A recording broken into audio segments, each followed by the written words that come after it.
Purihin po ang Diyos. Muli tayo po'y mag-aaral ng Kanyang salita.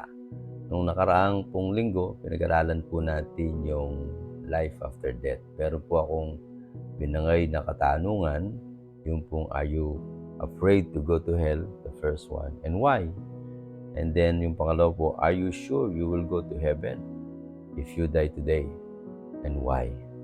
So I believe na pagbulay-bulay po natin at sinabi po ng ating pinag-aaralan kung paano tayo magkaroon ng kasagutan doon. So patuloy po nating pag-aaralan ang series na ito patungkol sa kaligtasan.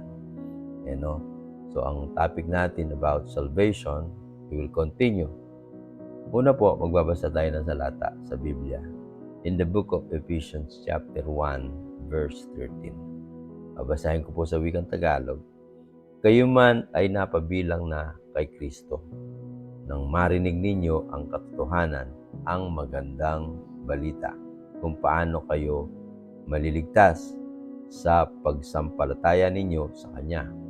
Ibinigay niya ang banal na Espiritu na Kanyang ipinangako bilang tanda ng pagmamayari na niya kayo. So ito po, parang sinasabi po ng tinuturo natin, binabasa natin.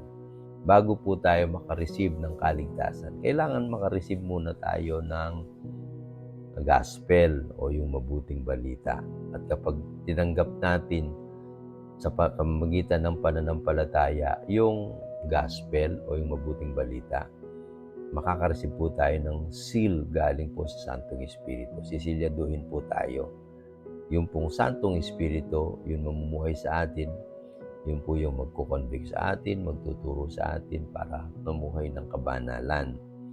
So, ang tanong po ngayon, bago po tayo magpasimula dun sa next lesson natin, bakit kailangan nating maligtas? Ano yung problema sa atin? And bakit kailangan nating manampalataya kay Jesus na siyang daan ng kaligtasan? At ito yung tutugunin po ng mga pag-aaralan natin yung mga tanong na ito. Ang una po, titignan natin, sabi ng pinag-aaralan natin, there is a barrier that separates God and man. Meron daw barrier. Sinabing barrier, parang pader na naghahadlang sa atin at sa Diyos, sa tao at sa Diyos. Nakakaramdam ka ba na minsan parang malayo sa iyo ang Diyos? At kahit na anong gawin mo, ginagawa mo yon sa reliyon o mabubuting gawa, hindi ka pa rin makalapit sa Diyos. Pero ang kasing pagkakalayo natin, hindi physical, kaya hindi natin ito magagawa sa pampisikal na pamamaraan dahil ito'y spiritual. Walang kakayahan ng tao na makapasok o makadala at makarating dun sa bridge, yung sa gap na yon, makapasok sa gap. So, ang tao at ang Diyos talaga napahiwalay. Nagkaroon ng isolation. Okay, babasahin natin ang talata dito sa Aklat ng Isaiah, chapter 59, verse 2. Basahin po natin.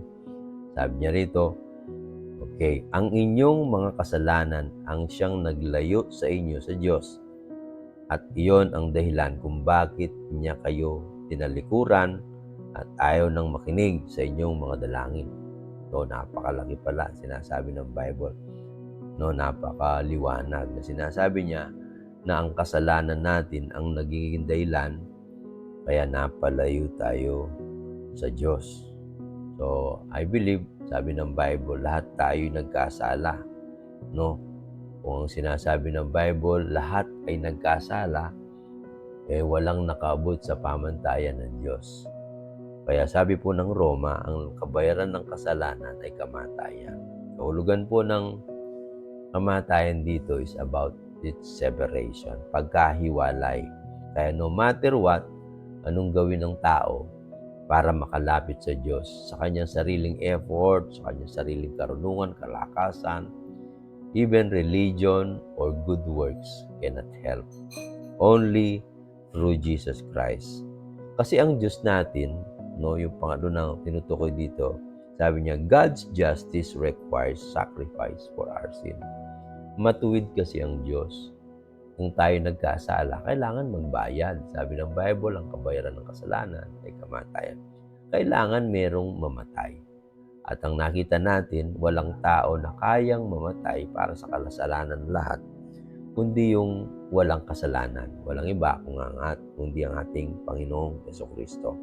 Siya ang naging sacrifice na ibinigay ng Ama para sa atin, para tayo po'y magkaroon ng connection. Dati malayo tayo, napalayo tayo dahil sa kasalanan, no? Kailangan merong magbayad. Yun po. Si Jesus po ang naging kabayaran. Sabi ng Bible, dito sa John chapter 1 verse 29. So sabi niya rito, so Christ was offended once to bear the sins of many. He is the Lamb of God who takes away the sins of the world. Siya po yung kordero talaga ng Diyos. Sabi ng Romans chapter 3 verse 25 hanggang 26, importante po yung mga talatang ito. Sabi niya, isinugo ni si Kristo Jesus sa mundo para ialay ang kanyang buhay nang sa ganong mawala ang galit ng Diyos sa atin. At sa pamamagitan ng kanyang dugo ay mapatawad ang ating mga kasalanan kung sasampalataya tayo sa Kanya. Ginawa iyon ng Diyos para ipakita na matuwid siya. Noong una, nagtimpi siya at ipinalampas ang mga kasalanang ginawa ng mga tao kahit na dapat sana'y pinarusaan na sila. Sinugo niya si Kristo para ipakita sa kasalukuyang panahon na matuwid siya. Dahil sa ginawa ng Diyos, pinatunayan niyang matuwid siya, maging sa pagturing niyang matuwid sa mga makasalanan, sumampalataya kay Kristo. So para bang ang righteousness natin, ang katuwiran natin ay si Kristo. Sa pamamagitan ni Jesucristo, yung lahat ng sumpa, lahat ng kasalanan, lahat ng ini-require ng kasulatan para ating pagbayaran ay naidala kay Kristo. So siya na yung katuwiran natin. Sabi niya, Jesus paid the punishment of our sins. Sabi niya, He took on Himself the curse and the poverty so we may receive His blessing and riches. Makikita natin yun sa Galatians, chapter 3, verse 13 to 14. And He took our sins so we may be able to embrace His righteousness. Kinuha niya yung kasalanan natin para maging matuwid tayo sa harapan ng Diyos. Because He is sinless, only He is worthy to pay for our sins and to mediate between God and mankind. Our salvation, therefore, is founded on what Jesus did on the cross, not based on our good deeds for Himself. Hindi sa pamamagitan ng mabubuting gawa. Ulitin ko, sabi ng Bible sa 2 Corinthians chapter 5 verse 21, God made Him who had no sin to be sin for us, so that in Him we might become the righteousness of God. Amen? So, uli po, we can be saved if we repent from our sin and trust Christ.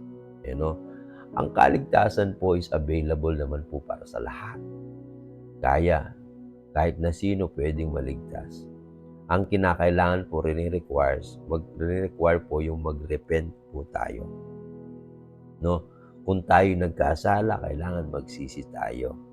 Sabi niya, all of us sin against the holy and righteous of God.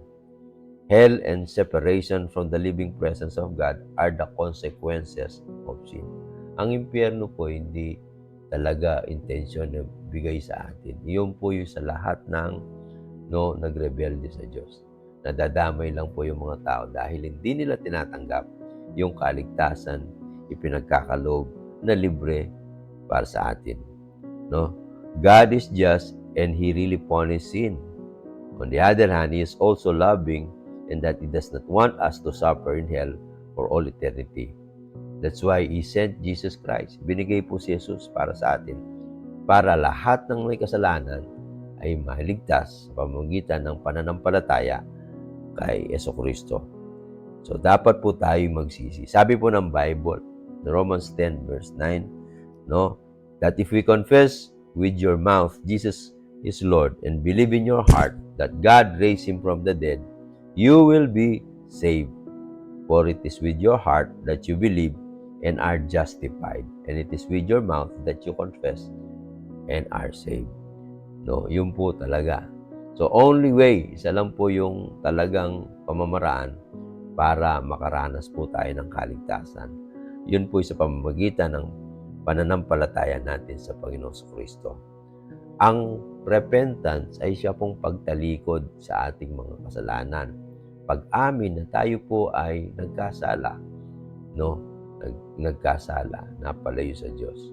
At ibabaling natin yung pagtingin natin sa ating Panginoon. Kaya sa araw na ito, huwag niyo pong palalampasin ang pagkakataon na magsisi, talikdan ang ating mga kasalanan, tanggapin ang regalong kaligtasan ng ating Panginoon Jesucristo. Kaya ang application po natin ngayon, meron pong mga tanong dito.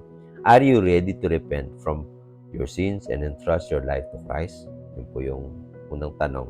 Pangalawa, are you ready to obey Him with all your life? No? At ang pangatlo, are you ready to pray a prayer of commitment? Kung ready po kayo na magsisi at i-offer you, no, sumunod sa Diyos ng buong buhay ninyo at manalangin ng commitment na panalangin, sasabayan ko po kayo sa panalangin ito. Sabihin po natin, Lord Jesus, I come to you with the faith that you are sent by God as a sacrifice for my sins. I believe your work on cross. I also believe that you rose up from the grave. You are alive. I receive you as my Lord and Savior, Jesus. I admit that I am a sinner. Forgive me and cleanse me. Lord Jesus, come into my heart through the Holy Spirit. Live inside of me. Starting today, I will obey and serve you. I will stop sinning, Lord Jesus. Write my name in the book of life. Thank you, Lord, that in you I am saved. In you I am forgiven. In you I am now a child of God. In you I am now a citizen of the heaven and I have no part in hell. Amen.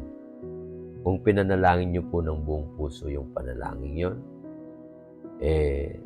congratulations po. Tuloy-tuloy po tayong mag-aral ng kanyang mga salita. So next week po, i-continue po natin ang topic, Lesson 3. Ang topic po natin is one way. God bless you sa bawat isa sa inyo. Pagpalain po kayo ng Panginoon.